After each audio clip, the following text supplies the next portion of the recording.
rest of the tires are doing fine. They're just showing, I think, what is happening.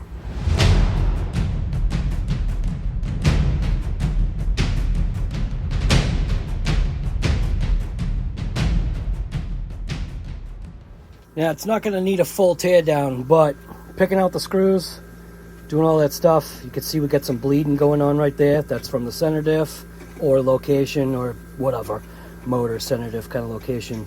But I'm going to use this stuff, the Cow RC premix. Going to spray down the chassis and give it a nice wipe down. That way things are clean once it goes on the bench. The other thing that I had noticed was one of these held a lot of dirt. I don't mean underneath, I mean this piece, like this piece. It seemed like a lot of silt is getting inside of that pin, which is making me wonder if that's part of the issue that I'm having up front. And that's where all Arrma chassis belong.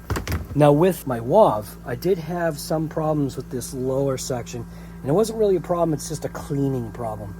Because it's a pocket for stuff to get into, there is a possibility of binding there. But we're going to figure out or try to diagnose why this thing is binding.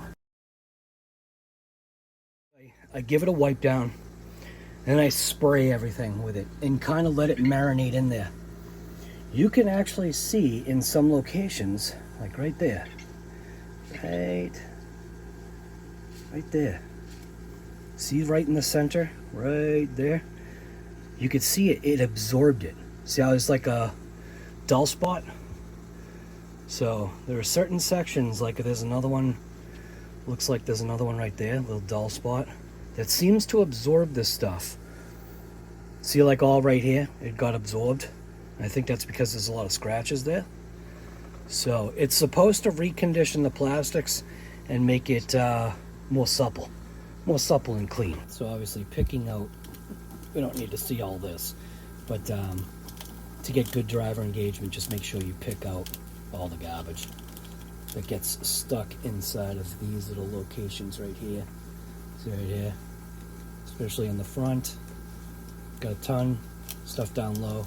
I did the same thing for the chassis, but I just got to pick all these holes out and then pop these shocks off and see if we get binding.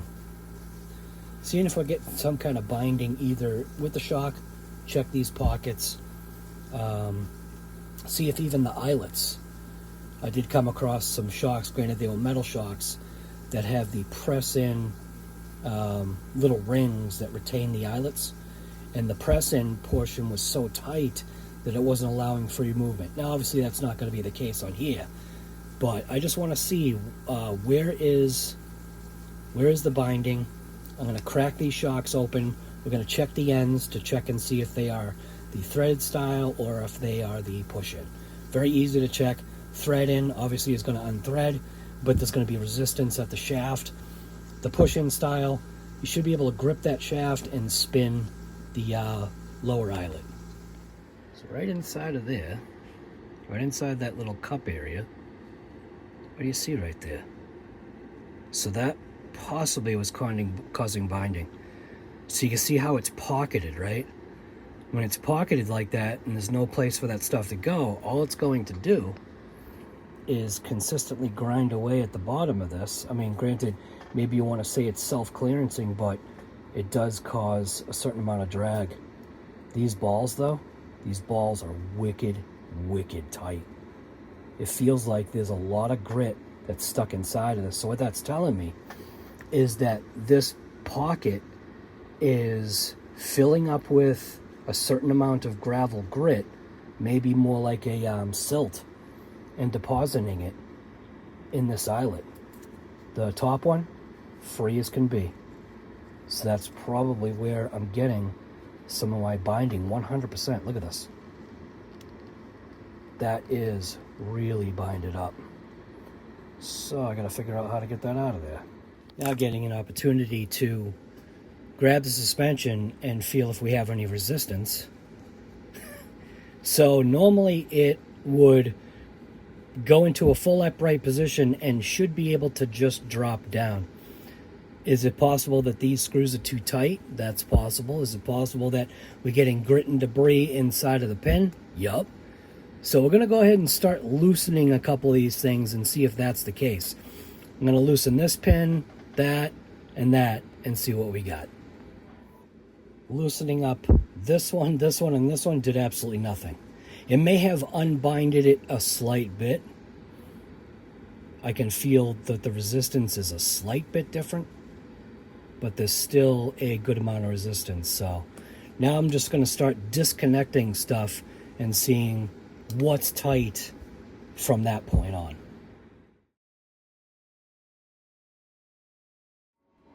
All right, so this link ball for the steering, totally free. Once I disconnected this, everything just fell apart. So what it almost leads me to believe, and I can feel it right now, is where all the binding is coming from is this pin right here. See how much, now see how free we are? The hinge pin itself, the hinge pin is free. The spline joint is free. All of these joints are free. It's this lower pin that's causing issue with the suspension drag. That is totally tight. Look at, super free. This ball joint, super free. So we've found the issue. Now let's see why it's doing that. So this joint right here is fairly free. I do feel a slight amount of binding, but it's not too bad. It's good to have a little bit of tightness maybe in this. And just to explain that, it's not flopping, but it's also not providing a huge amount of resistance. So it seems like all it was, so this is what I'll show you what I did here. So the battery on this thing died.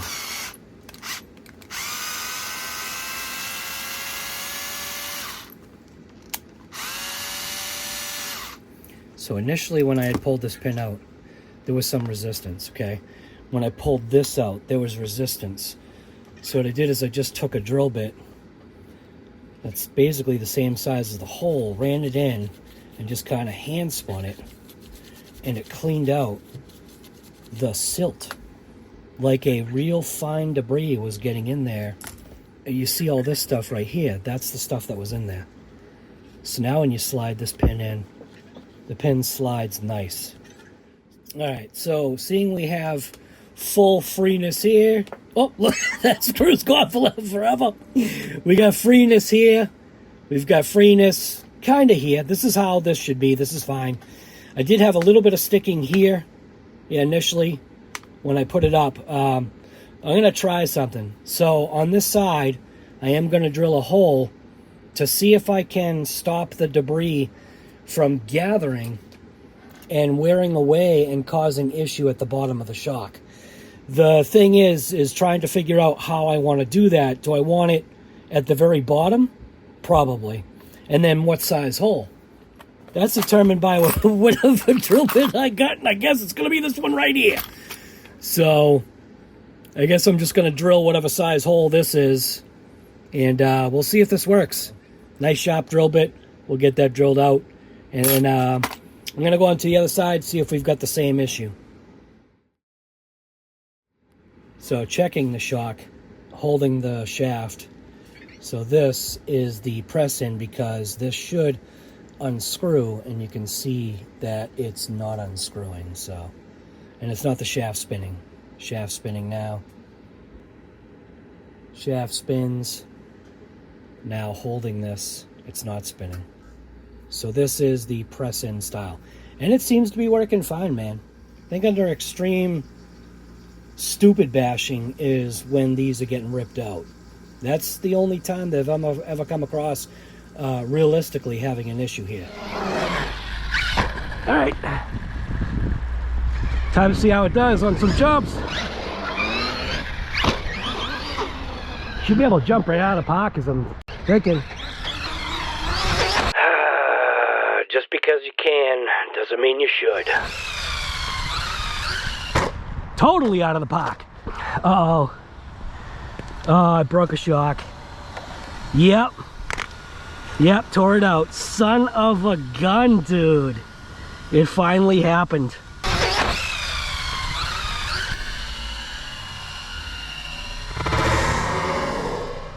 Alright, well, that ends that.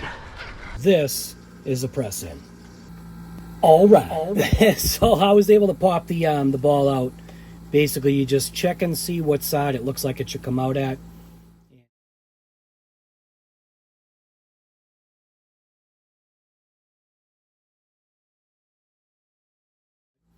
And I determined that it was this side, so I stuck the screw back in, put it on my vise, and just whacked this with a hammer, and it popped the ball out. Was able to get in there, clean it all out, and now free and clear. Hopefully that's going to help. Now I'm going to take off the arm, and we're going to drill a hole, and then see what we got to do from there.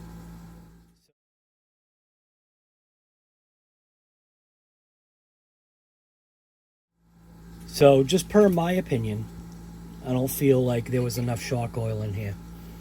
My shock oil is very aerated. For an emulsion shock, that's fine. But for a bladder style, I'd like to see a little bit more oil in here. I'm not sure what kind of oil that they got. Yeah, see? Definitely way... And there was no leaking. So it's not like... and again, this is just personal preference, I think. You do what you want to do with your shocks. I'll do what I want to do with mine.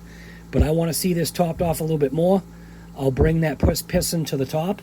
Right? I'll bring, well, not all the way to the top, but I'll bring it close. I'll bring it up. And then I take the bladder, stick the bladder back on, and then give it a slight bit of a suck down. And then I'll screw the top back on. That's just how I do my bladder style shocks. I've got plenty of 70 weight oil. So, dude, that's what I'm going to top it off with. I don't know what's in there, but that's what I'm using. So, cycle this up and down. Just make sure I try to get as many bubbles as I can that are stuck underneath that piston. And I'll bring it up. I'll take my bladder. I'll stick it on top of the oil, like that.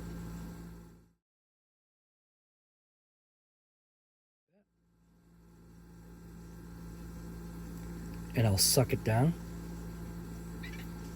And I'll put the cap back on. Again, it's not sucking it down all the way. Put the cap on. Give it a little bit of a crank. And got a slight amount of rebound at the very end.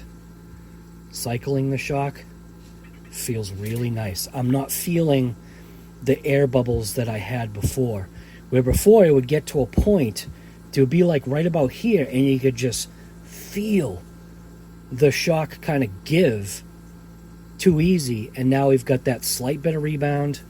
That's the way I like to do mine. I'll just give it one extra little tweak and we should be good. So that's how I do my shocks. You do your shocks the way you want to do it. I'll do my shocks the way they work for me. This is just showing you using one of these hide wipes. Just how great it is. Use gloves if you want. Supposedly the stuff is also good for your hands, so. But doing it like this, and then you can hold the part in your hand, right? Get the pre-wash mix and give it a little spritz like that, and then just go ahead and just continue a little bit of cleaning.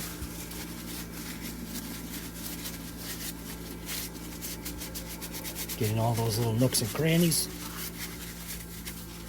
Look at that. Brand new. Do the same thing with this. Same thing with the link. And I am not somebody that enjoys necessarily doing this.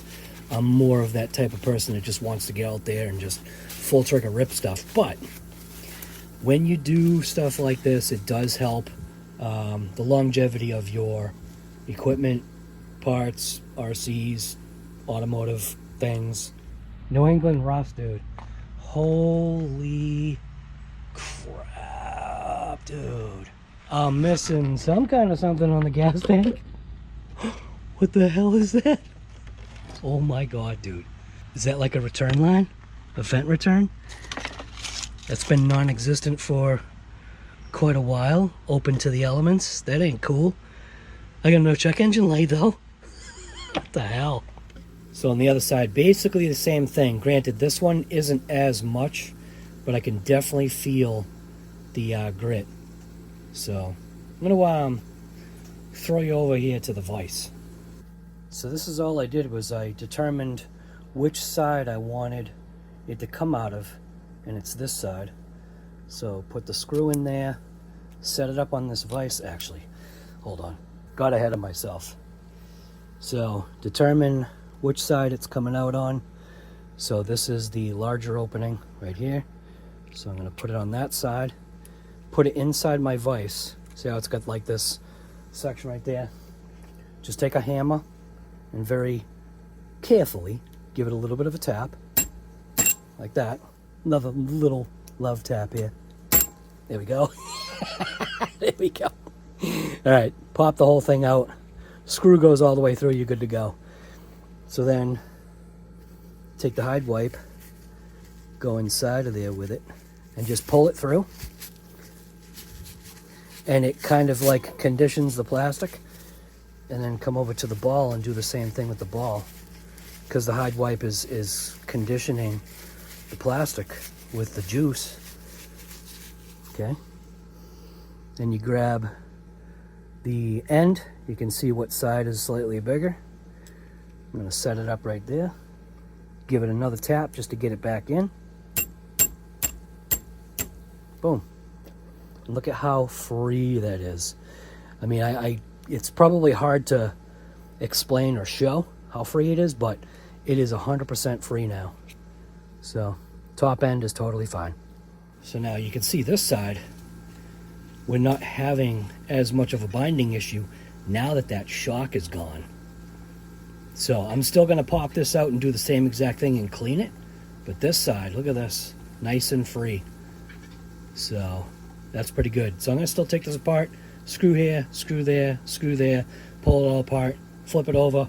We'll pull the pin thing here. We'll take the bumper off, the skid plate bottom, a couple screws here. There's another screw that goes through here. This will come off, slide the pins out, and we'll get the arms and we'll drill the holes. To get to this point right here, you've got to take off, let's see what we're looking at here. Got to take off these screws. This cap head screw, this goes through the bumper, so it goes through this section right here, holds that on. So in order to pull all that apart, this screw right here, which comes out of there, that's a long screw. You got to pop these two screws, which are right here, 1, 2. You've got these two screws, these small ones. You have to pop all of that. So like these three, you got to pop these three in order to get to this screw, because that screw is for that center piece that goes into the differential. Then once you're all done there, these two little screws right here, by the way, those are attached to this part of the bumper, which you can get a driver in and through to access those screws, which are right there for the shock tower. Things are all like similar in size. And then we can go ahead and slide this off, and we'll be able to clean this. You could see, look at that. So that moisture is actually the stuff there. The cow RC stuff actually got in there, which is pretty cool. But we're going to pull these pins just so we can get to these arms. So we get this pin right here. Pull that one. Pull this one. And then we can just kind of clean these up. Gone forever. And then grab the arms. The arms are labeled so you're not going to get confused. Front, left, front, right, not front, rear. But like I said, I'm going to clean into that pocket and I'm going to drill a hole into this. Hopefully that's going to get some of the garbage that ends up in this pocket out of there forever. Not that it should make a difference, but I am going to basically just settle the bit. It helps if I put a stinking battery back in this thing. What the hell? All right. Put on high speed. And I'm just going to bore a hole. So kind of settle down into the lowest point. Just make sure you don't go through your hand. There we go. So we've got a hole now right in the bottom. Basically right in the center too. So that worked out pretty mint. Hopefully this is going to help you. Hopefully it will help. And it stepped down to, I don't know, third hole, I think. Is it the third? No, it stepped down to the second hole. So I just went to the second hole. So now I'm going to go ahead and just deburr this. Or try to deburr it with a, I almost said laser. Deburr it with a razor. Deburr it with this thing here. Just kind of come across and get the garbage out of there. And then we'll see if that works. I'm going to go ahead and just do it to 1 as a test to see if that hole right there is going to do the job in stopping the debris from collecting in there. And again, it's just the fine stuff that gets down in the bottom. Hopefully it'll work. We'll see.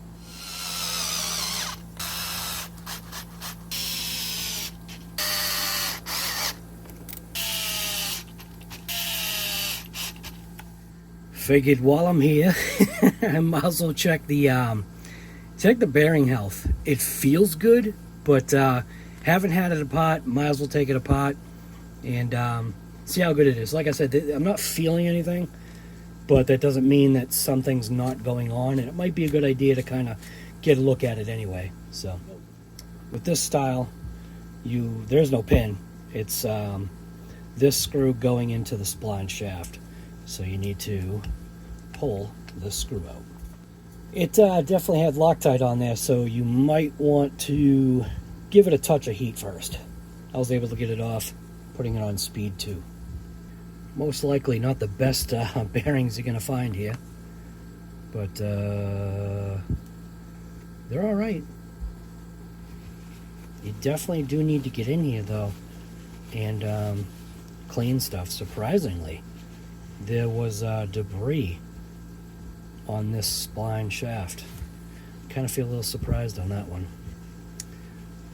Just kind of clean these. The bearings, like I said, the bearings actually feel like they're all right.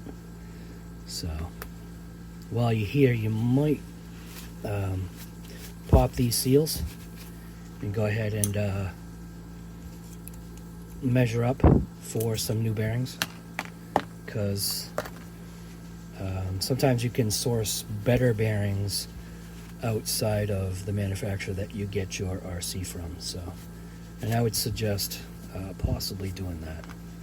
That's a lot of times that's what I do, is I'll source a different bearing by measuring. Usually you'll get it at a better cost too, because you know those manufacturers have to they have to make money somehow. So, and they're making their money on parts, and their parts aren't necessarily the best. So I'm gonna pop these seals and see how it looks inside. Well, to my surprise, actually it looks great inside, and there's still grease in there. That's a surprise. I mean, we haven't gone through 30 packs yet, but while I'm here, I'm gonna go ahead and squeeze a little bit more grease in there. Again, grease of choice here. Honey butter from Car RC, man. I've been using this so far. I used to use the Permatex Ceramic Extreme is the stuff that I used to use, but let's zoom in here so you can see what's going on. But there you go. There's a look inside. So you don't have to go nuts. So we'll do that like that. Get that seal back on. It's good to go. So I am going to spray this joint and clean it. Give it a little spritz and just clean it. Let the rest of it kind of soak in. If we zoom in, there you go. So just carefully get a razor blade in there and then just carefully pull up on the seal. And seeing a very slight amount of grease on there, I am going to put just a little squeeze of this in there. Just go like that. And then just, it'll work its way around the entire thing. So you don't have to pack this like real wheel bearings. Just doing that is enough that it will coat. So it'll coat both sides with movement. So here we go. Now this one was pretty rigidly installed on this shaft. So that's what I'm gonna do, is install it how they had it. And then normally what I do is I do a drop of oil in there. I'm not gonna do that this time. I'm gonna try something a little different here. So, that like that.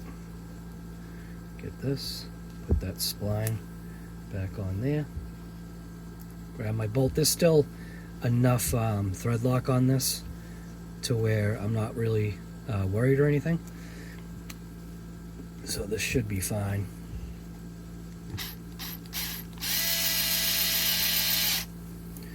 And give it a little torque.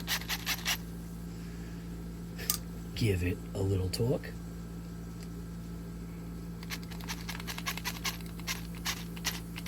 There we go. Good enough. Happy.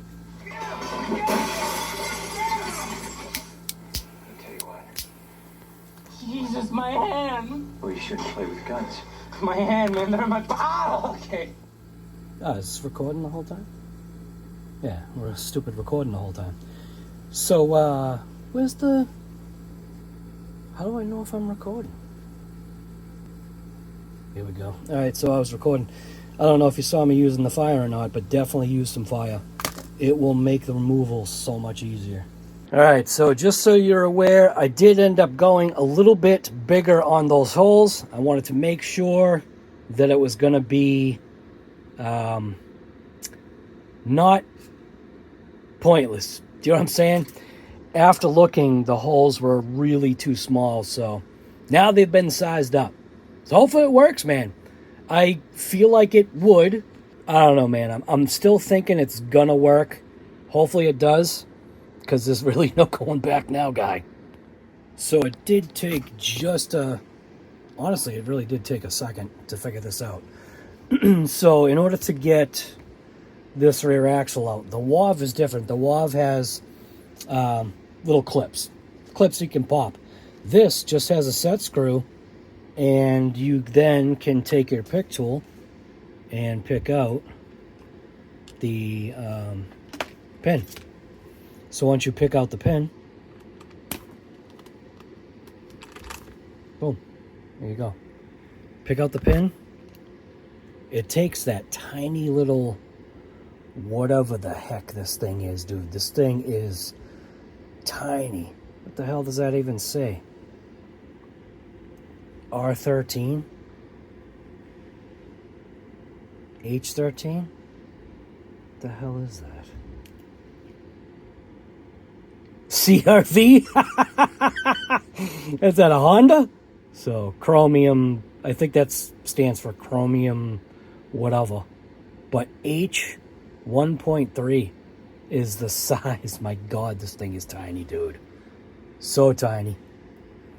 But once you get that out, you can then slide your little universal out, and then you can go ahead and get to that. So then you can go ahead, and if you need to take that out, you can take it out. Figured I'd just show you that.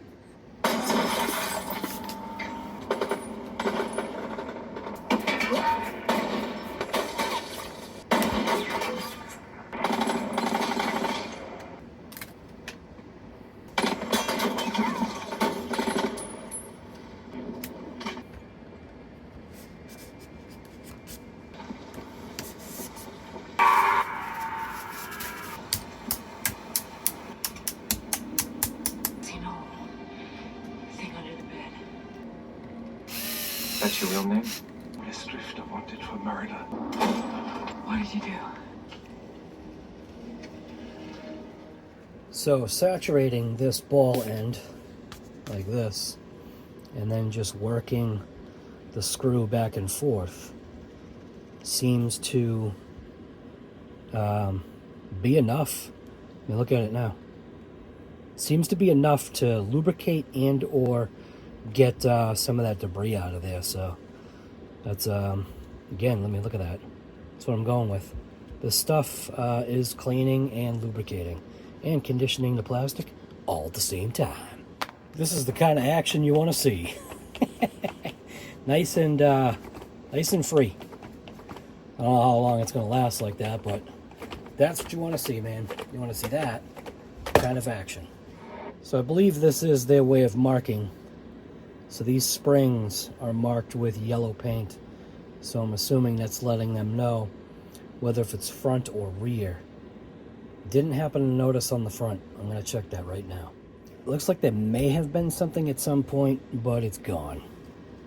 So I can't see any markings on the front to let me know.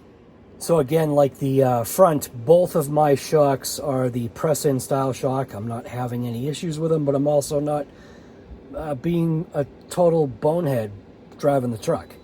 I'm just driving it, I guess, normal. And they're holding up so far. So for normal driving, they're probably fine. So this right here is why you're supposed to let shocks settle. Zoomed in pretty good. So the shock oil was extremely aerated.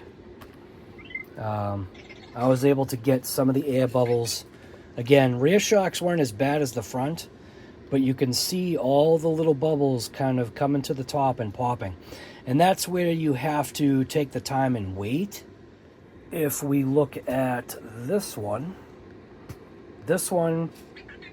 was first. So you can see the shock oil's kind of cleared up a little bit and there's less bubbles. There might be like a couple that you might be able to see, but this one right here I just did. And see how it looks like it's dust inside the shock? That's the waiting period or waiting thing that you gotta do. It's, I mean, dude, this is just a basher, but if you want to do it right and get the least amount of oil or get the least amount of air that are in your shocks, or if you want to get the most amount of air out, you kind of do have to play that waiting game. So, pro tip. All right, we got rear shocks back in place. Everything is operating. Very happy, except for the fact that I've got a I still have to, but you can see the shocks are operating good. I just need to now mount the rear wing. So just to show you what I'm talking about. So I took this premix here and I just misted all of this. And whatever doesn't either go into the plastic or evaporate, however it's working, I will then kind of just wipe it off once it's all together. But this is what it looks like. Kind of just has a wet appearance. And then just let it kind of impregnate itself, I guess, into the plastics. And wipe off the residual if there is any. All right. Rear end's all together and complete. Shocks installed. Everything's nice and clean. Everything's nice and saturated and absorbed. Like I said, a little bit of wetness right there. If anything doesn't leach into the plastics, I'll just go ahead and wipe it down with one of these things. Next is getting to the battery straps. So that right there is going to cut your battery straps. So I'm going to take the battery straps out. I'm going to impregnate. I'm going to use this and saturate the inside of the chassis where the battery goes. And that'll be the same situation. Pop this out. I'm not going to bother with this. I can see that there's kind of like debris getting in there. If you look down deep in there, you can definitely see we got some boulders happening in there. I might be able to use the pick tool right here and pick that stuff out, but that's kind of like a take this whole thing apart type of scenario, and I'm not ready for that. So I was able to clean out some of the garbage that gets stuck in there. I'm gonna spritz some of this in there as well. See how that works. So we'll get in there and clean all this up right here. Take those straps out. So yeah, guy, there is a lot of debris getting in there. I don't know if you can see in there, dude. I've been picking it out with this pick, getting in there and pulling out tons of crap. So hopefully for now, whatever grease that's probably in there is doing its job. I'll just end up doing the same thing that we do with the Arrma cars. I'll do a slot in the chassis or a hole in the chassis and let that be a dry system. Because right now, it's probably greasy wet, is my guess. So this is the look that we're going for right now. We do get full compression with the suspension, meaning we do get chassis slap, and that is pretty much full compression of the shock. So these are the Blitzkrieg tires and wheels on the Red Cat Racing Valkyrie. So we're going to give this a shot. As far as body rub, I don't think we're going to have an issue because of the way the Blitzkrieg's offset was. I think we're going to be pretty good because it's a pretty good offset. It really kicks those wheels outward, so it definitely gives it a very, very wide stance.